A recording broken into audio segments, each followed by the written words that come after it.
Parliamentary party നേതാവാണ്.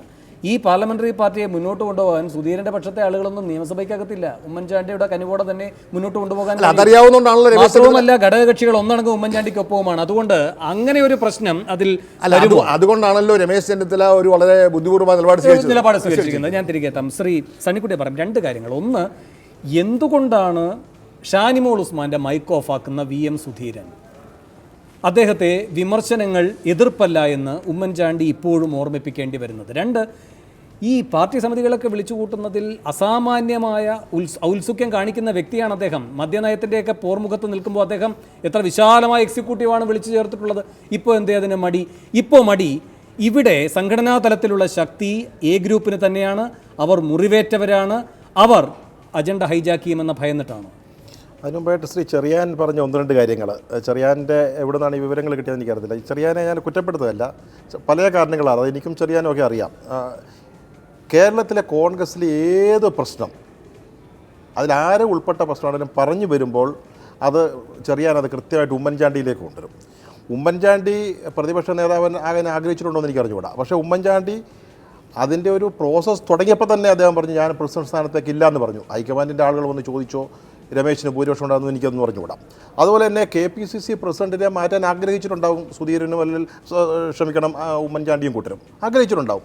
പക്ഷേ അതിലേക്കൊരു ചർച്ച വരികയോ ഉമ്മൻചാണ്ടി ആരുടെയും പേര് പറയുകയില്ല. ഉമ്മൻചാണ്ടിയുടെ ആഗ്രഹമൊക്കെ ഉണ്ടായിരുന്നു, ഉമ്മൻചാണ്ടിക്ക് ഇന്നാളായാലോ ക്രിസ്ത്യൻ എന്നൊക്കെ പറഞ്ഞപ്പോൾ ഇന്നാളായിരുന്നു ഒക്കെ നമുക്ക്. അതിനപ്പുറത്തേക്ക് ഇത് എത്രത്തോളം വസ്തുതാപരമാണെന്ന് എൻ്റെ അറിവനുസരിച്ചിട്ടില്ല. പക്ഷേ ചെറിയാൻ ഇപ്പോൾ ഓർക്കേണ്ട ഒരു കാര്യമുണ്ട്. ചെറിയാനോ മറ്റോ ചെറിയാനിപ്പോൾ ഒരു ഫോർമുലയെ പറ്റി പറഞ്ഞു. അതായത് രമേശ് ചെന്നിത്തല അവിടെ പ്രതിപക്ഷ നേതാവായിട്ട് പാർലമെൻ്ററി വിങ്ങിൻ്റെ തലവനായിട്ടിരിക്കുമ്പോൾ ഒരു ക്രിസ്ത്യാനി തന്നെ KPCC പ്രസിഡന്റ് ആകണം എന്നൊക്കെ പറഞ്ഞ അതൊരു ഫോർമുല കുറേ കാലങ്ങളായിട്ടുള്ള. ഞാൻ പറഞ്ഞു വരുന്നതല്ല, ഈ ചെറിയാൻ നല്ല ബുദ്ധിയോടുകൂടി കോൺഗ്രസിലും കാണും തുടർന്നിരുന്നുണ്ടല്ലോ, ചിലപ്പോൾ KPCC പ്രസിഡന്റ് ആയിരുന്നേന്. അദ്ദേഹം A ഗ്രൂപ്പിലായിരുന്നല്ലോ, A ഗ്രൂപ്പിൽ തന്നെ നിൽക്കുകയും സജീവമായിട്ട് നിൽക്കുകയൊക്കെ ചെയ്യുന്ന അദ്ദേഹം ചിലപ്പോൾ KPCC പ്രസിഡന്റ് ആയിരുന്നു. ഇനി നമ്മുടെ വിഷയത്തിലേക്ക് വരുമ്പോഴേ വാഴക്കൻ അവിടെ ഇരുന്ന് ചിരിക്കുന്നുണ്ട്. KPCC എക്സിക്യൂട്ടീവ് നടത്തുന്ന രീതി ഞാനെന്ന് പറയും. ഞാൻ ഇവരുടെ പല യോഗങ്ങളും കണ്ടുകൊണ്ട് ഇവരെല്ലാവരും സംസാരിക്കും. അവസാനം നേതാക്കന്മാർ ഒരു തീരുമാനം ആലോചിച്ച് പറഞ്ഞിട്ട് അതിലേക്ക് കൊണ്ടുവരിക പതിവ്. മദ്യനയം 418 ബാറുകൾ പൂട്ടുന്ന വിഷയത്തെക്കുറിച്ച് KPCC എക്സിക്യൂട്ടീവ് വലിയ ചർച്ച നടക്കുന്നു. അപ്പോൾ ചർച്ചയിൽ സംസാരിക്കാൻ അവസരം കിട്ടുന്ന മുഴുവൻ ഈ 418 പൂട്ടണമെന്ന് ആഗ്രഹമുള്ളവർക്കാണ്. അവസാനം ജോസഫ് വാഴക്കൻ, അദ്ദേഹം ഇന്നിപ്പോൾ ഇന്ന് അദ്ദേഹത്തിൻ്റെ പ്രസംഗം ഒരു കരിസ്മാറ്റിക് യോഗത്തിൽ ഒരു ധ്യാന പ്രസംഗം നടത്തുന്ന പോലെ.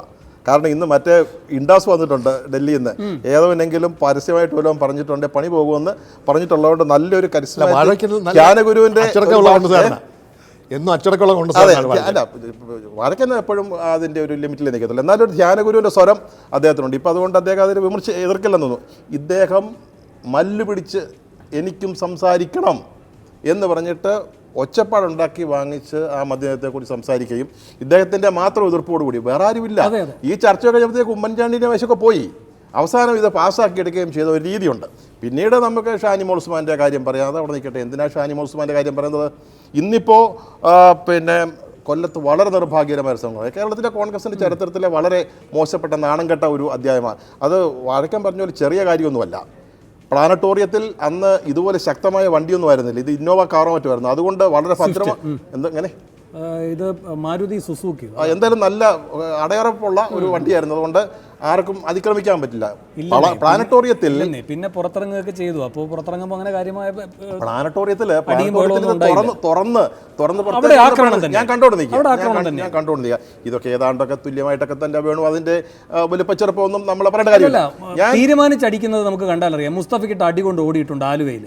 അതുപോലെ തന്നെ ഈ പ്ലാനറ്റോറിയത്തിൽ അതുപോലെയൊന്നും അല്ല ഈ കൊല്ലത്ത്. നമ്മളിപ്പോൾ അതിലേക്ക് തർക്കിക്കേണ്ട വധശ്രമമാണെന്നാണ് ഉണ്ണിത്താൻ പറയുന്നത്. നമുക്ക് അദ്ദേഹമാണ് ഞാൻ ആ കാര്യത്തിൽ അദ്ദേഹത്തിനൊപ്പമാണ്. ഈ കൊല്ലത്ത് നടന്ന സംഭവത്തിൽ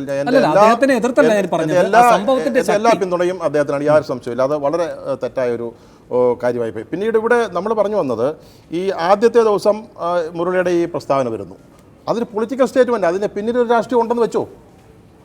നമുക്ക് വരേണ്ടത് സുധീരന്റെ അസഹിഷ്ണുത. ആ അസഹിഷ്ണുതയേക്കാൾ ഒപ്പം അവിടെ ഈ പ്രസ്താവന വന്നപ്പോൾ ഉണ്ണിത്താൻ പ്രതികരിക്കുന്നു.